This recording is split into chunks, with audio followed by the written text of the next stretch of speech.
मी housewife आहे. हो, एक हाऊसवाईफ आहे. नोकरी नाही, घर सांभाळते. कोणाच्या हाताखाली नाही, घराचा हात धरून चालते. आपल्या घराचा हात धरून चालते. बरेचदा लोक गृहीत धरतात मला, बाहेरचे असो व माणूस असो घरातला. वेगवेगळी मॉडर्न नावं मिळतात ना, हाऊसवाईफ, होममेकर, छान छान नावं मिळतात. पण सन्मान मिळवण्यासाठी मात्र सतत स्वतःला सिद्ध करावं लागतं मला ना. चांगलं जेवण बनवते, चांगली हाऊसवाईफ आहे. घर खूप छान ठेवते, खूपच चांगली बायको आहे.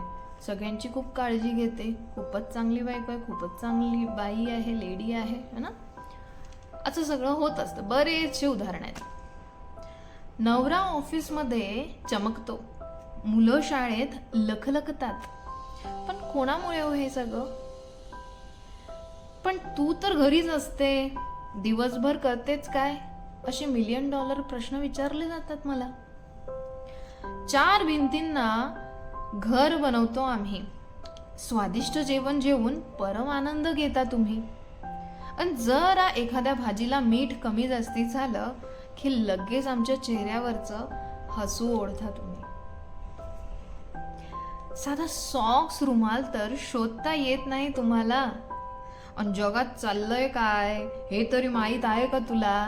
असे प्रश्न विचारता आम्हाला. मान्य आहे, पैसे कमावता तुम्ही, मर कष्ट करता तुम्ही. ह्या गोष्टीची कदरही करतो आम्ही.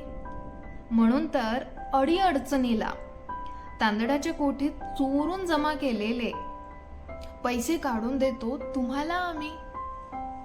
आठवा ना, केलं असेल ना तुमच्या आईने, तुमच्या बायकोने कधीतरी पैसा गोळा करून ठेवला असेल आणि सरप्राइझिंगली तुम्हाला कधी मदत केली असेल. आया अशा करतात, सगळ्यांच्या बाबतीत असं होतं.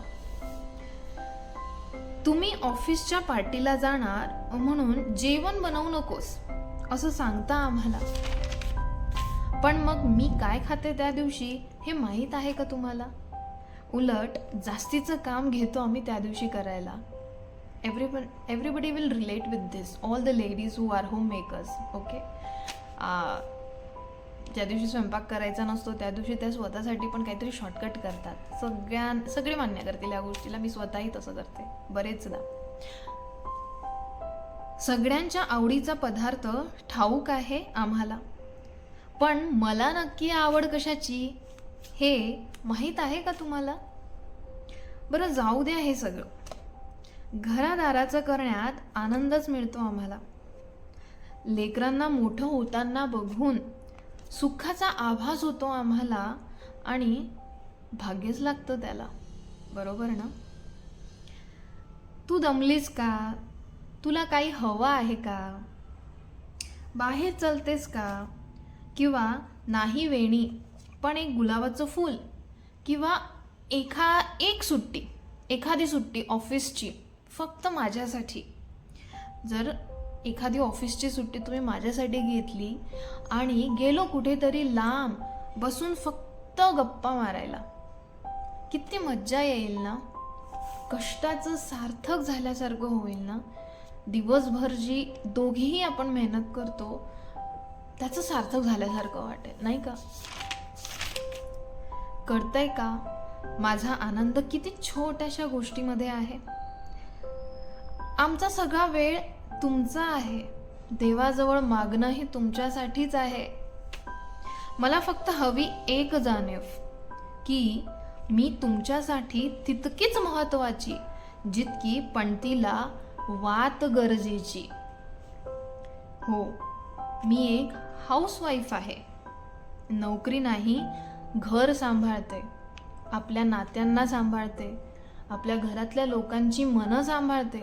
बरेचदा बऱ्याचशा गोष्टी आवडत नसतानाही करते. कोणासाठी? आपल्या घरासाठी, आपल्या लोकांसाठी.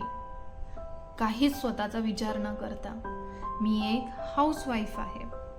कोणाच्या हाताखाली नाही, आपल्या घराचा हात धरून चालते.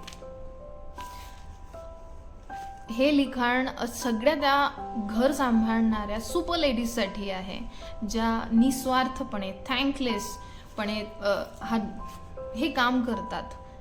तुम्ही जॉब म्हणून घ्या, तुम्ही कर्तव्य म्हणा, काही म्हणा, पण करतात ना. काहीच विचार न करता. आता नो ऑफेन्स, ज्या लेडीज जॉब करतात, कोणासाठी कोणाच्या अगेन्स्टमध्ये हे लिहिलेलं नाही आहे. मी स्वतः पण जॉब करायची, मी आता पण काम करते, मी माझं घरून काम करत असते, म्हणून कोणीही वाईटही मानून घेऊ नये. पण म्हणणं फक्त इतकंच आहे की तुमच्या घरातल्या सगळ्याच लेडीजची, तुमची सून असू द्या, तुमची आई असू द्या, बहीण असू द्या, ज्या घराला घर बनवतात, त्यांची कदर करा, त्यांना रिस्पेक्ट करा. आणि जगातला कुठलाही माणूस शोधून काढा जो ह्या गोष्टीत एक्सपर्ट असेल. देवाला विचारा की बाईला हवं काय. एका बाईला फक्त प्रेमाचे 2 शब्द. आजमावलं असेल तुम्ही, भांडण झाल्यानंतर आईशी किंवा बहिणीशी किंवा बायकोशी, गर्लफ्रेंडशी 2 शब्द प्रेमाने बोलले की ती पिघळते. काहीच नाही, हार्मलेस. म्हणून त्यांना रिस्पेक्ट करा. हे सगळ्या लेडीजसाठी, ज्या घराला घर बनवतात. आणि तुम्हाला आवडलं तर लाईक, सबस्क्राईब आणि शेअर नक्की करा. मी बरंच काही लिहिलेलं आहे. मी हळूहळू सगळे व्हिडिओज अपलोड करेल. Thank you so much for watching till the end.